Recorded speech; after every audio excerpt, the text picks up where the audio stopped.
In a surprising turn of events, Saudi Aramco and Iraq's SOMO oil have ceased their crude oil deliveries to India's Nayara Energy, a move triggered by the European Union's sanctions against the Russia-backed refiner, according to a report by Reuters.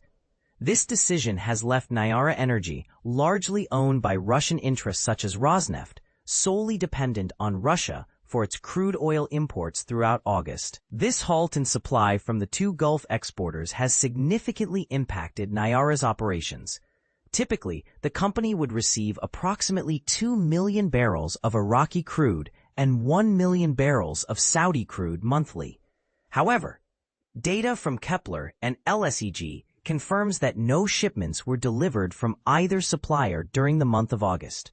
Despite requests for comment from Reuters, neither SOMO nor Nayara provided a response. Saudi Aramco chose to remain silent on the matter. The EU sanctions have caused payment issues for Nayara Energy's acquisitions from SOMO, according to 2 of the 3 sources cited. The last shipment of Basra crude from SOMO for Nayara Energy was offloaded by the Calliope, a very large crude carrier, VLCC, at Vadanar port on July 29th, per data from Kepler, LSEG, and industry sources. On July 18th, Nayara received its final delivery of 1 million barrels of Arab Light, carried by the VLCC Georgios, co-loaded with an equal amount of Basra Heavy, based on LSEG data. Direct supplies from Rosneft are now being received by Nayara Energy, as confirmed by a Russian embassy official in New Delhi last month.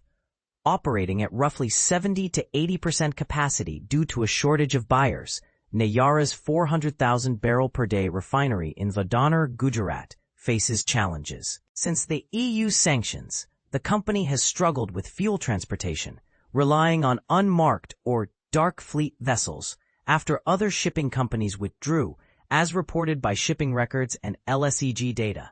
In July, Nayara Energy experienced the resignation of its CEO.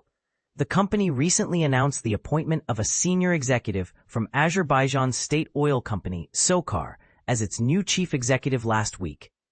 And this is the part most people miss. While Nayara Energy's situation highlights the ripple effects of geopolitical tensions, it also underscores the intricate web of global energy dependencies.